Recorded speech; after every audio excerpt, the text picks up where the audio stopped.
ఓం శాంతి. ఈరోజు మురళి 5/6/2024. మధురమైన పిల్లలారా, మీరు ఈశ్వరీయ సంతానం నుండి యువరాజులుగా కానున్నారు అవనున్నారు. మీరు ఈశ్వరీయ సంతానం నుండి యువరాజులుగా కానున్నారు. మీరు ఏ వస్తువు పైన కోరికనుంచకూడదు. అన్ని కోరికలు సంపూర్ణమయ్యే సమయంలో ఇంకా దేనిపైన కోరికలు అనేది ఉంచకూడదు. ఎవరిని ఏమీ అడగకూడదు. ప్రశ్న: ఆరోగ్యాన్ని సరిగ్గా ఉంచుకునేందుకు ఏ ఆధారం అవసరం లేదు.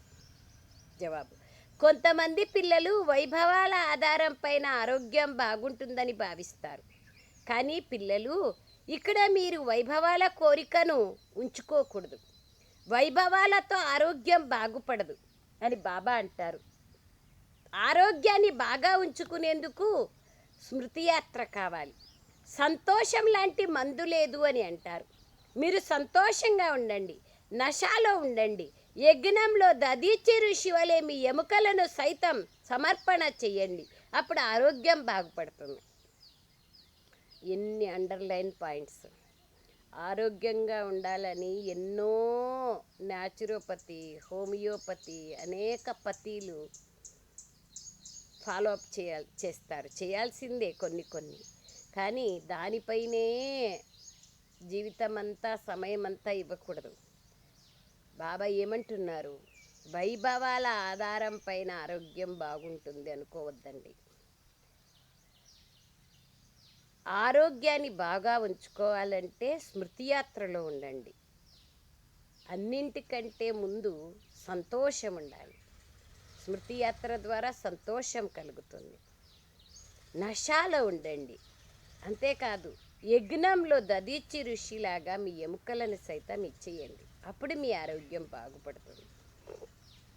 ఆరోగ్యానికి సింగిల్ ఎన్పి ఖర్చు కాకుండా, ఒక పైసా కూడా ఖర్చు కాకుండా ఉండేంత మనం మన ఆరోగ్యాన్ని సరిగ్గా పెట్టుకోవాలి.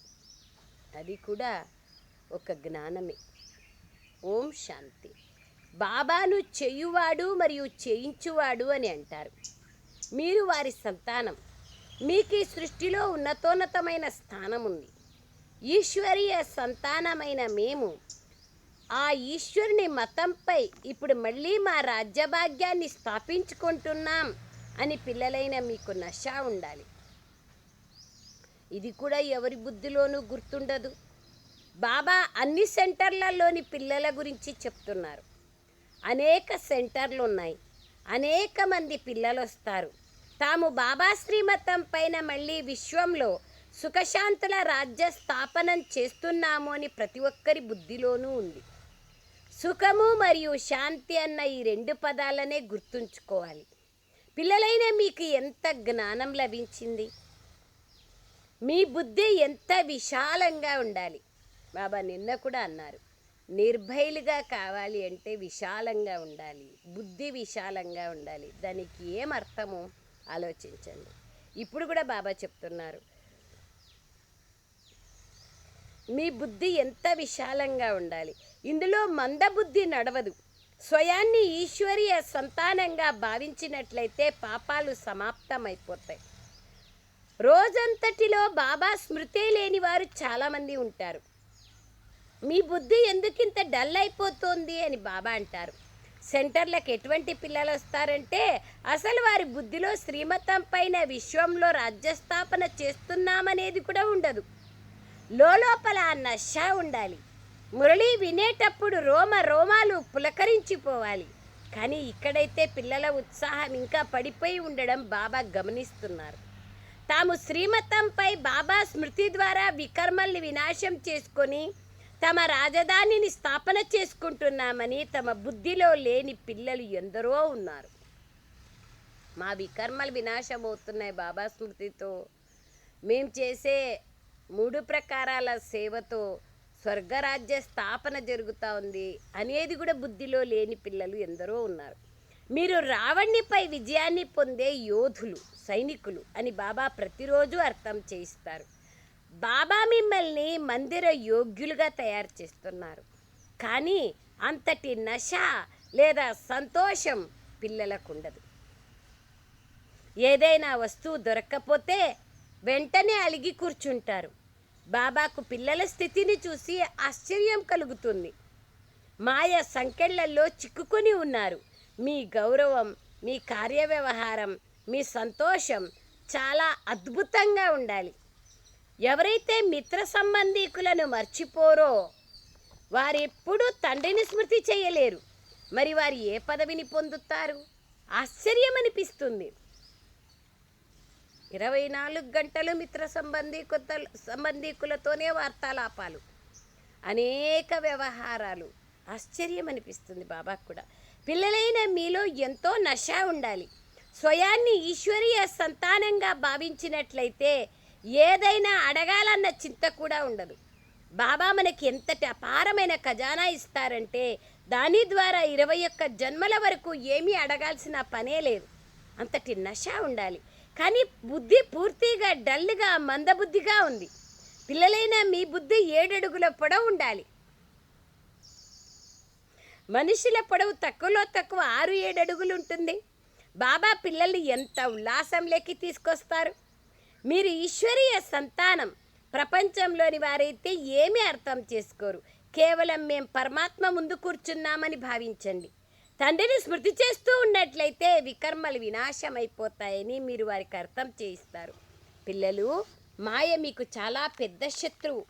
అది ఇతరులతో మీతో ఉన్నంత శత్రుత్వంతో ఉండదు. వాళ్లకు కస్టమర్స్ అయి ఉంటారు. వాళ్ళతో శత్రుత్వం ఉంటే ఇట్లా ఇంకోసారి రారు కదా. అందుకని మనతోనే ఎక్కువ శత్రుత్వం ఉంటుంది.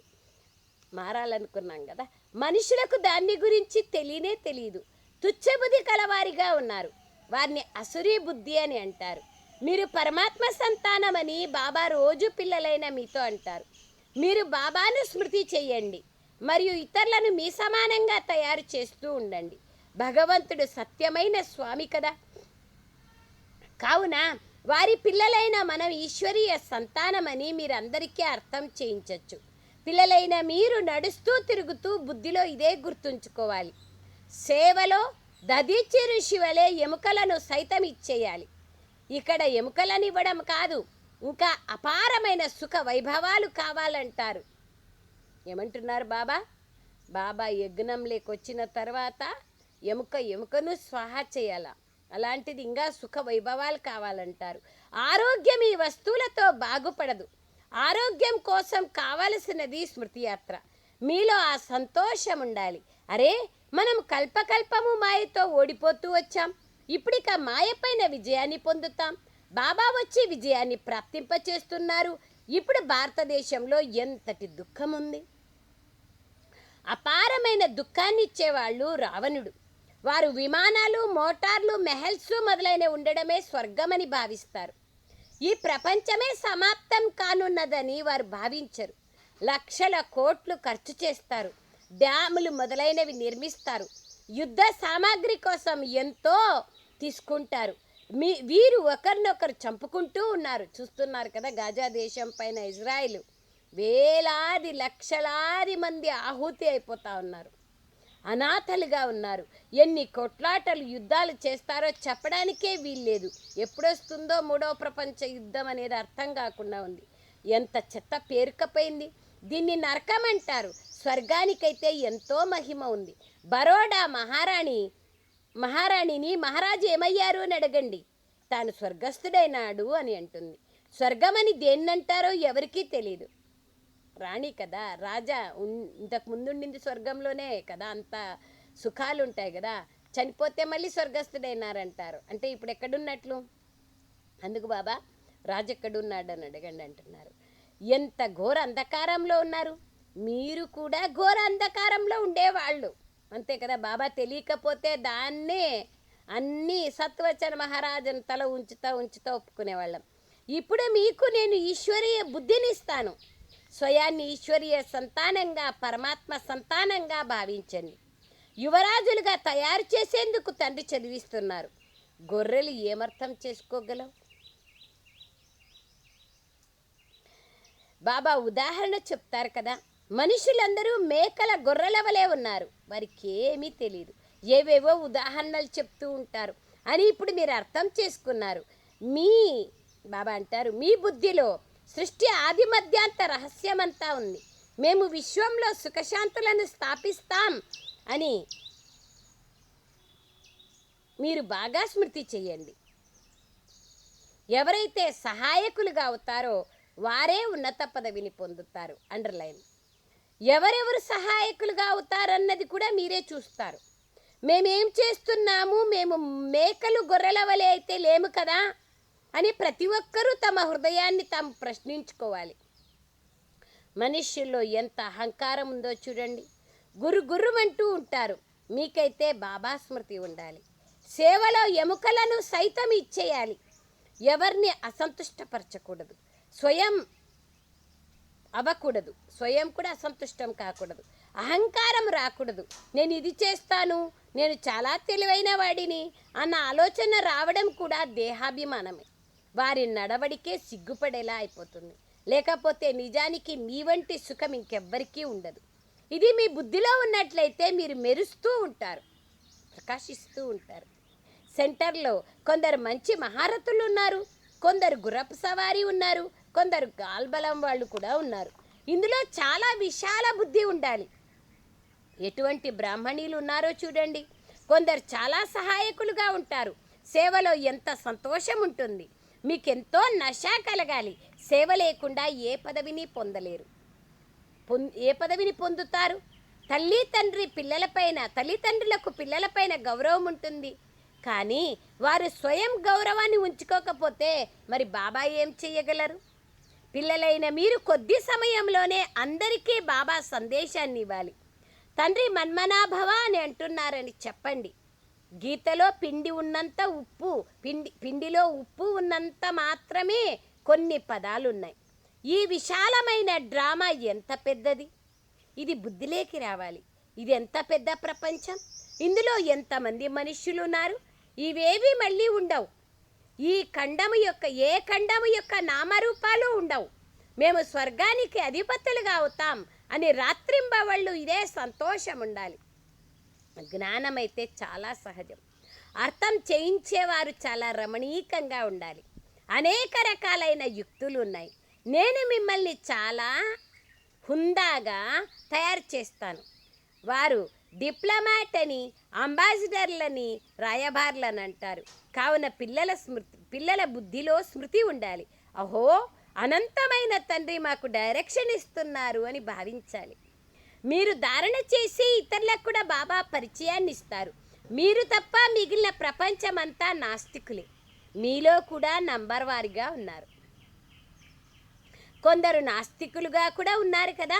అసలు బాబానే స్మృతి చెయ్యరు. బాబా పిల్లలలో కూడా నాస్తికులుగా ఉన్నారు. ఎవరు? బాబా స్మృతి చెయ్యని వారు నాస్తికులే.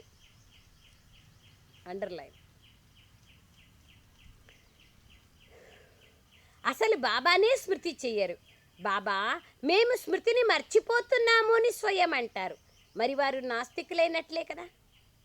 ఇటువంటి తండ్రి ఎవరైతే ఈశ్వరీయ సంతానంగా తయారు చేస్తారో వారు గుర్తుకురారా?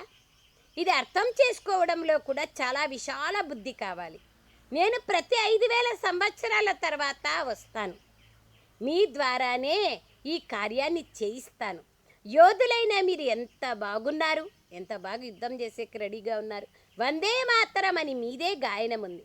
మీరే పూజ్యులుగా ఉండేవాళ్ళు, మళ్ళీ మీరే పూజారీలుగా అయ్యారు. మళ్ళీ శ్రీమతం పైన పూజ్యులుగా అవుతున్నారు. కావున పిల్లలైన మీరు ఎంతో శాంతిగా సేవ చేయాలి. మీరు అశాంతి పడకూడదు. ఎవరి రోమరోమంలో అయితే భూతాలు నిండి ఉంటాయో వారు ఏ పదవిని పొందుతారు? లోభము కూడా పెద్ద భూతమే. ప్రతి ఒక్కరి నడవడిక ఎలా ఉంది అని బాబా అందరినీ చూస్తూ ఉంటారు. బాబా ఎంత నషా ఎక్కిస్తూ ఉంటారు. కొందరు సేవ చెయ్యరు, కేవలం తింటూ తాగుతూ ఉంటారు. కావున వారు మళ్ళీ 21 జన్మలు సేవ చేయాల్సి వస్తుంది. దాసదాసీలుగా అవుతారు. చివరిలో అందరికీ సాక్షాత్కారం జరుగుతుంది. ఎవరైతే సేవాదారులుగా ఉంటారో వారే హృదయాన్ని గెలవగలరు. ఎవరైనా అమరలోక నివాసిగా ఎవరినైనా తయారు చేయడమే మీ సేవ. తండ్రి ఎంతో ధైర్యాన్ని కలిగిస్తారు. ధారణ చెయ్యండి అంటారు. దేహాభిమానులకు ధారణ కాదు. అండర్లైన్. బాబాను స్మృతి చేసి మనం వేశ్యాలయం నుండి శివాలయంలోకి వెళ్తామని మీకు తెలుసు. కావున ఆ విధంగా తయారై కూడా చూపించాలి కదా. ప్రియమైన ఆత్మిక ఈశ్వరీయ పిల్లలు, ఇప్పుడు శ్రీమతంపై నడుస్తూ మహారథులుగా అయినట్లయితే రాజకుమారులుగా తప్పకుండా అవుతారు. మీ లక్ష్యమే ఇది అని బాబా ఉత్తరాల్లో కూడా రాస్తారు. ఒక్క సత్యమైన తండ్రియే మీకు అన్ని విషయాలను బాగా అర్థం చేయిస్తున్నారు. సేవ చెయ్యండి మరియు ఇతరుల కళ్యాణం కూడా చేస్తూ ఉండండి. యోగ బలం లేకపోతే ఇది కావాలి అది కావాలి అన్న కోరికలు కలుగుతూ ఉంటాయి. అంతటి సంతోషం ఉండదు. సంతోషం అంటే మందు ఇంకేదీ లేదు. పరమాత్మ సంతానానికైతే ఎంతో సంతోషం ఉండాలి. అది లేకపోతే మళ్ళీ అనేక రకాలైన విషయాలు వస్తాయి. అరే, బాబా విశ్వ రాజ్యాధికారాన్ని ఇస్తున్నారు, మరి ఇంకేం కావాలి? ఇంత మధురమైన బాబా సేవను ఎంతగా చేస్తున్నాము అని ప్రతి ఒక్కరూ తమ హృదయాన్ని తాము ప్రశ్నించుకోవాలి. బాబా వచ్చారనే సందేశాన్ని అందరికీ ఇస్తూ పోండి. నిజానికి మీరందరూ సోదరులే. మనమందరం పరస్పరం సోదరులకు సహాయం చెయ్యాలి. ఈ భావనతో సోదరులని అంటారు. కానీ ఇక్కడైతే మీరందరూ ఒకే తండ్రి పిల్లలు కాబట్టి పరస్పరం సోదరులని బాబా అంటున్నారు. తండ్రి స్వర్గ స్థాపనం చేస్తున్నారు. పిల్లల ద్వారా స్వర్గాన్ని తయారు చేపిస్తున్నారు. సేవకు యుక్తులనైతే ఎన్నో బాబా అర్థం చేయిస్తారు. మిత్ర సంబంధీకులకు కూడా అర్థం చేయించాలి. చూడండి, పిల్లలు బాబా అంటున్నారు, విదేశాల్లో కూడా ఉన్నారు. వారు కూడా సేవ చేస్తున్నారు. దినప్రతిదినము మనుషులు ఆపదలను చూసి మరణించేందుకు ముందే వారసత్వాన్ని తీసుకోవాలి అని భావిస్తారు. పిల్లలు తమ మిత్ర సంబంధీకులను కూడా ఉన్నతంగా చేయాలి. పవిత్రంగా ఉంటారు. నిరంతరం సోదర స్థితి ఉండేది కష్టం. బాబా అయితే పిల్లలకు ఈశ్వరీయ సంతానమన్న ఎంత మంచి టైటిల్ని ఇచ్చేశారు. మిమ్మల్ని మీరు పరిశీలించుకోండి. సేవ చేయకపోతే మేమేమవుతాం? ఎవరైనా జమ చేసుకున్నా అది కూడా తింటూ సమాప్తమైపోతుంది కదా. దానితో ఇంకా వారి ఖాతాలో నష్టమే జమ అవుతుంది. సేవ చేసేవారికి ఎప్పుడూ మేము ఇంత ఇచ్చాము, దాని ద్వారా అందరి పాలన జరుగుతోంది అన్న ఆలోచన కూడా రాకూడదు. కావున సహాయం చేసేవారి పాలన కూడా చేయడం జరుగుతుంది. తినిపించేది వారేనని అర్థం చేయించాలి. ఆత్మిక పిల్లలు మీకు తినిపిస్తారు, మీరు వారి సేవం చేస్తారు. ఇది చాలా పెద్ద లెక్కాచారం. మనస వాచ కర్మణ వారి సేవను చేయకపోతే అంతటి సంతోషం ఎలా ఉంటుంది? ఎన్ని ప్రశ్నలు అడగమని చెప్తున్నారు బాబా. ఎంత రక్తము ఉప్పొంగేలాగా నశ ఎక్కిస్తూ ఉన్నారు. శివ బాబాను స్మృతి చేస్తూ భోజనం తయారు చేస్తారు. కావున వారికి శక్తి లభిస్తుంది. నేను అందరినీ సంతుష్టపరుస్తున్నానా అని మీ హృదయాన్ని మీరు ప్రశ్నించుకోవాలి. మహారథి పిల్లలు ఎంత సేవం చేస్తారు. బాబా రెగ్జిన్పై చిత్రాలను తయారు చేయిస్తున్నారు. ఈ చిత్రాలు ఎప్పుడూ విరిగిపోవు. బాబా పిల్లలు కూర్చున్నారు, తమంతట తామే పంపిస్తారు. ఎంత బాగా చెప్తున్నారు బాబా. అనేక ఆత్మలకు సంకల్పం వస్తుంది. అనేక ఆత్మలు అనేక జాగాల్లో సేవ జరిగితే ఎన్ని ఫ్లెక్సీలు పంపిస్తారు. తమంతట తామే పంపిస్తారు. మరి బాబా డబ్బును ఎక్కడి నుండి తెప్పిస్తారు? ఈ సెంటర్లన్నీ ఎలా నడుస్తున్నాయి? పిల్లలే నడుపుతున్నారు కదా. నా వద్ద ఒక చిల్లి గవ్వ కూడా లేదని శివబాబా అంటారు. మున్ముందు అందరూ మీ వద్దకు వచ్చి మా ఇంటిని కూడా మీరు ఉపయోగించండి అని తమకు తామే అంటారు. ఎప్పుడైతే second world war Sindh, Hyderabad, కరాచీలో జరిగిందో అప్పుడు కూడా అలాగే అందరూ దాదీల అమ్మా నాన్నలు అందరూ మాత్ తీసుకోండి అని అక్కడ బీగాలు పెట్టేసి ఇండియాకు వచ్చేసినారు. కొందరు కోటీశ్వర్లు బాబా అంటారు, చిల్లిగవ్వ అందరూ మీ వద్దకు వస్తారు, కానీ ఇప్పుడు సమయం అయిపోయింది అని మీరు అంటారు. బాబా పేదల పాలిట పెన్నిది. పేదలకు డబ్బెక్కడి నుంచి వస్తుంది? కొందరు కోటీశ్వర్లు పదమపతులు కూడా ఉన్నారు. వారికి ఇదే స్వర్గం. ఇదంతా మాయ ప్రదర్శన. వారి పతనం జరుగుతోంది. మీరు మొదట పరమాత్మ సంతానంగా అయ్యారు. ఆ తర్వాత మళ్ళీ అక్కడికి వెళ్ళి రాజకుమారులుగా అవుతారు. కానీ అంతటి సేవను కూడా చేసి చూపించాలి కదా. ఎంతో సంతోషంలో ఉండాలి. మనం ఈశ్వరీయ సంతానం, మళ్ళీ మనమే రాజకుమారులుగా అవుతాం. ఎప్పుడైతే అనేకుల సేవను చేస్తారో అప్పుడే రాజకుమారులుగా అవుతారు. సంతోషం యొక్క పాదరసం ఎంతగా పైకెక్కి ఉండాలి అని బాబా అంటున్నారు. అచ్చా, मीठे मीठे सिखलरे बच्चों प्रति माता पिता बाप दादा का याद प्यार और गुड मॉर्निंग. रूहानी बाप की रूहानी बच्चों को नमस्ते. हम रूहानी बच्चों की रूहानी माता पिता बाप दादा को याद प्यार गुड मॉर्निंग और नमस्ते नमस्ते नमस्ते. बाबा नमस्ते. Thank you Baba, thank you. సారాంశం, ఎవరిని అసంతుష్టపరచకూడదు, స్వయం అలా అవ్వకూడదు. తమ తెలివి లేక సేవ యొక్క అహంకారాన్ని చూపించకూడదు. ఏ విధంగా బాబా పిల్లల గౌరవాన్ని ఉంచుతారో అలాగే మీ గౌరవాన్ని స్వయం ఉంచుకోవాలి. బాబా ఏమంటున్నారు? ఏ విధంగా బాబా పిల్లల గౌరవాన్ని ఉంచుతారో అలాగే మీ గౌరవాన్ని స్వయమే ఉంచుకోవాలి. సెకండ్, యోగ బలము ద్వారా మీ కోరికలన్నింటినీ సమాప్తం చేసుకోవాలి. మేము ఈశ్వరీయ సంతానం నుండి రాజకుమారులుగా అవుతున్నాం అన్న నశాలో సదా ఉండాలి. సదా శాంతిగా ఉంటూ సేవం చేయాలి. రోమ రోమాలలో ఏ భూతాలైతే నిండి ఉన్నాయో వాటన్నింటినీ తొలగించుకోవాలి. రోమ రోమాలలో ఏ భూతాలైతే నిండి ఉన్నాయో వాటన్నింటినీ తొలగించుకోవాలి.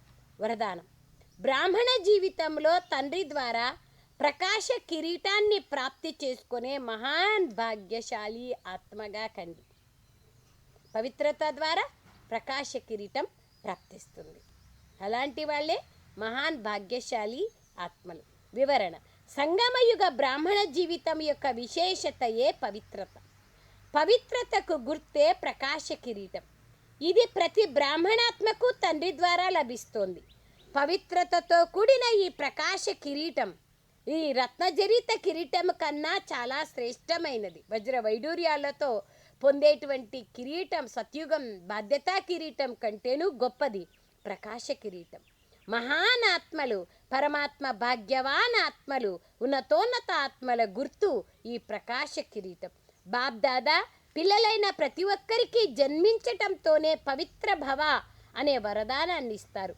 దీని సూచకమే ప్రకాశ కిరీటం. స్లోగన్, కోరికలకు వశమై అలజడి చెందుతున్న ఆత్మలను అనంత వైరాగ్య వృత్తి ద్వారా వారి వ్యాకులతను దూరం చేయండి. మీ యొక్క బేహద్ వైరాగ్యం ద్వారా వాళ్ళల్లోని బాధలు సమాప్తమైపోతాయి. ఈరోజు 5వ తేదీ.